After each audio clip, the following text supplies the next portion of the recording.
Are you thinking about going to an online college, but you're overwhelmed by the entire process? You don't know where to begin, you don't know what steps to do, you don't know what you're gonna have to do. Well, let's break it down step by step so you know everything you need to do. And at the end of this video, I will share 7 online colleges that I think would be really great places to start. Why do you want to go back to college? There are some really good reasons to go back, and there are some really good bad reasons to go back. And I'm going to put videos about both in the description, but you need to make sure it's not just because you saw some ad and it seemed like a good idea, or everybody else is doing it, or, maybe it'll come in handy someday. You need to have a SMART goal, which stands for specific, measurable, achievable, relevant, and time-bound. For instance, I specifically want to become a lawyer. I'll be able to measure the success of this goal when I become a lawyer. It is achievable because other people have, become lawyers. It's relevant to me and to what I want to do, and it's time-bound. I want to have this done in the next 5 or 6 years. College is a burnout machine, and if you don't go into it with a solid goal and a good idea of what you want to do and why you're there, if you don't have a sense of why, you are seriously way more likely to drop out. Does your goal actually require a college degree? If not, don't waste your time or money. Just go for the goal, because at the end of the day, the purpose here is to succeed in what you want to do. It's really important to research the requirements for your goal to see if they even need a college degree, but also to see if there's a specific type of college degree that you need to have. Like, let's say you want to be a lawyer, you need to go to law school. Law school requires a college degree, but it doesn't usually require a specific type of college degree, just so long as it is a bachelor's degree. But let's say you want to go to med school, while they're not necessarily going to require a specific major, they are going to require specific classes. So for this step, it's really important to have a clear understanding of what is required to hit that SMART goal. It's usually at this point, after somebody has figured out what their goal is and that they need a college degree to get it, that they come and sign up for consultations with us. We help them narrow their goal, pick the perfect major, pick a great college, and then build a step-by-step plan to get them graduated. And I would say about 95% of our clients are graduating for under $6,000 and in under 1 year. Not only that, but our clients often actually tell us that we've saved them somewhere around 40 hours worth of work just figuring out the plan and putting everything together. And that's not surprising because you don't know what you don't know. And so we'll have somebody come to us and say, hey, I want to get a master's in counseling. Help me get a psychology degree. And sure, a psychology degree is a great thing, but it's often one of the more time-consuming degrees that somebody could try to go for online. And we happen to know that to get into a master's in counseling program, you don't need a degree in psychology. So we help people understand that and actually help speed up their process even more than they thought. And we do this with all types of majors and all types of professions, but that's just an example of some of the value that we bring people. So if you want to fast track to graduation and want to basically just skip watching the rest of this video and just come and do it with our team, then check out the link in the description and we'll get you moving. Once you know what your goals are and you've researched them, you need to pick a major. And for 15% of people, this is going to be a really easy decision because you just pick the major that is required to get the job. Like if you want to become a nurse, you need to have a nursing degree.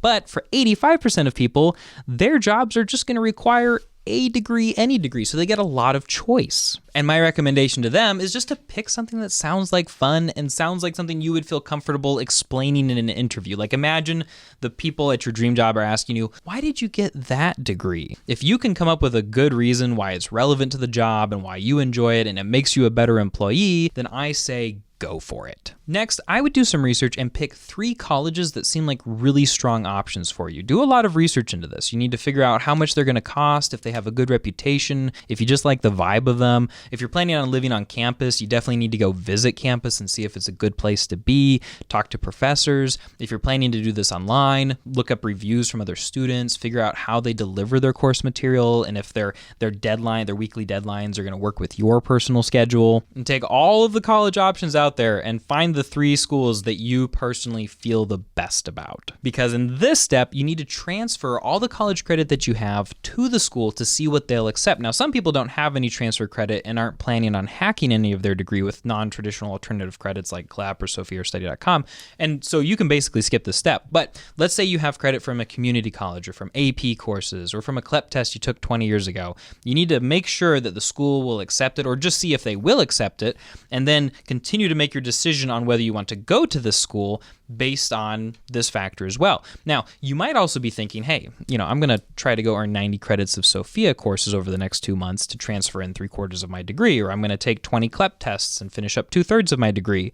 In that case, you don't necessarily need an assessment, but you do need to know where those credits will fall in the degree, and this is the point that you research it. And once you've done that, you need to pick the college of the 3 that suits your goals best. If I was picking a college, I would base it on A, the total cost, B, how long it would take me to graduate, and C, the reputation of the school. Oh, and of course, whether they have the major that you want or not. And honestly, I wouldn't even worry about quality of academics all that much because nobody out there is really looking at bachelor's degrees and expecting people who graduate from a bachelor's degree to be geniuses. Many of them are, but that's not really what a bachelor's degree is about. A lot of times a bachelor's degree is just proving to employers that you know how to shut up, sit down, and take instructions. A master's degree is where you start to show that you have some level of expertise. And so in that case, it'll be a whole lot more important to pick a school that you think is a really quality experience. Most schools accept at least CLEP exams, if not also Sophia courses or Study.com courses, and these are really important to use because they are near free ways of earning college credit in advance super quickly. We're talking like maybe 30 credits in a month or even more.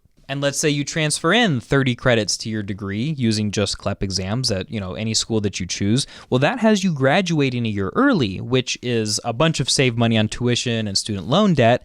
And it's also you starting to earn money at, your new job even sooner. That's less time in college, less time in boring review general education courses, less time waiting for other students to goof around, waiting for the professor to finish reading this PowerPoint that he dug out of the depths of somewhere and decided to just read to the class today. And it's more time doing what you actually want to be doing. And if you're going to an online school, chances are good that you could maybe even transfer in up to 90 or sometimes in a few very rare cases more credits, which obviously just has you graduating even sooner and cheaper. Once you've got those alternative credits, it's time to apply to your school. The school will help you set up financial aid. They'll help you get, registered, get your email address, all this good stuff. For the most part, they will walk you through that pretty carefully. And then it's time to enroll in classes. And I have 2 big points of advice here. Your school is for sure going to tell you, hey, we definitely recommend that people take this class and this class first, or these 4 classes or whatever. There are 2 things they're going to try to get you to do that I do not recommend that you do. Number 1, they'll probably want you just to take 12 credits in your first semester, or if you're online, like maybe just 1 or 2 classes in your first term.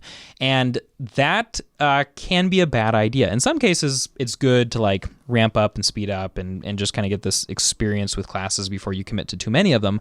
But if you only take 12 classes your first term, where are you going to take those other 3 credits to get to that 15 credits that is the average for a semester? Are you going to have to take it as a summer class later, paying more money for that? Are you going to have to stay for an extra semester if you do this multiple times? No, I would just stick with the first 15 credits in your very first semester. And I would also not pick all general education easy intro classes. Your very first semester, you should be taking at least 1 class in your chosen major. If you chose business as a major, take the intro to business class in your first term, because you do not want to get 2 years down the road and realize, oh shoot, I should have not been taking business as a major. I should have been taking chemistry. And I just found that out because I just took my first business class 2 years later. No, that is a waste of time, and I would not do that. Instead, figure out whether you like it very early on. Again, very self-explanatory, and there are a lot of different ways to take classes. The 2 biggest ones are going to be standard style classes where you have weekly homework. If you were residential, you'd have weekly lectures and classes you would attend, but because you're online, you're going to be doing, a bunch of reading, watching a few videos, and then having all of your assignments submitted by Monday at midnight or Saturday at midnight or whatever. And that'll go on for, somewhere between 4 and 16 weeks, depending on how your school structures terms.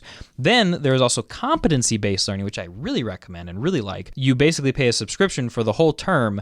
You hop into your first usually 2 classes, and you start doing the homework and watching the videos, but you do it at your own pace. There's no weekly deadlines. And when you feel like you've learned the material, you do the final and only assignment in the class, submit it, and if you pass, then you finish the course and you move on to the next one. And that's really cool because it means that you could be graduating or you could be finishing classes in just 2 days or a week. Or if things are really rough at home, then in 4 months if you want. It's really up to you and just, what time you're able to put into it. Finally, it's time to graduate. But to graduate, you need to make sure you have all your graduation requirements. And little secret for you, no matter what your advisor says, they do not care about your degree and you graduating as much as you do. Too many times I've heard horror stories where advisors really messed up somebody's graduation track because they forgot about this requirement, or we didn't get a signature from this person, or, you know, the prereqs on this class changed. So I really encourage you, if you're not asking College Hacked us to help you with that process,